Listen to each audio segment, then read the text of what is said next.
Coastlines are under a growing threat from erosion and climate change, and Dumfries and Galloway is working to empower communities to become coast-odians, guardians of the coast, to protect sand dunes like these and the local biodiversity. We're engaging with people and places and different environments to look at ways in which we can work with communities and nature to protect it and to conserve different environments and habitats around the Solway coast. The natterjack toad is a perfect example of the need for this work. It's Scotland's rarest amphibian and lives in a few locations along the Solway coast. And they're under threat from coastal erosion as well. It's believed that the natterjack toad's distribution has declined as much as 50% in the last quarter of a century or so, and a lot of this is due to changes in land use.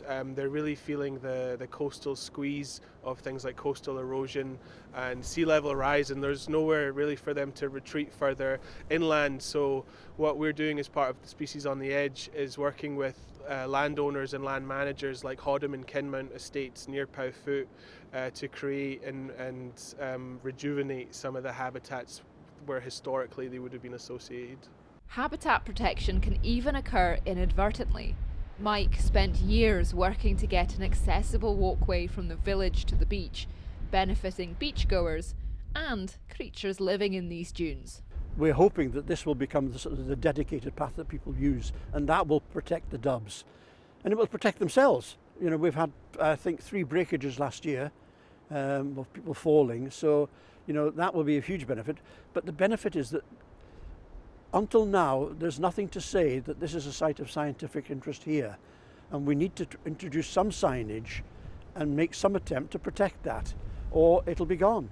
And we hope that the introduction of the path and the work that we're doing with the Amphibians Trust and the local school, it will raise the awareness and people will become to respect and appreciate what they've got.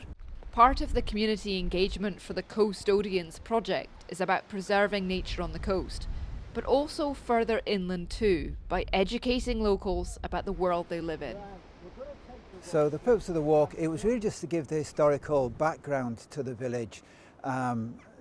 Until 140 years ago, Powfoot was really just a very small fishing community, and then in a very short number of years it was transformed into a holiday resort. The estate is very keen to work with communities. Anything we can do, obviously we're going to support it, and a community like Powfoot is very proactive. These toads are just one example of a creature that could benefit from communities that are empowered to protect the coastline here in Dumfries and Galloway. Isla Todd, ITV News, Powfoot.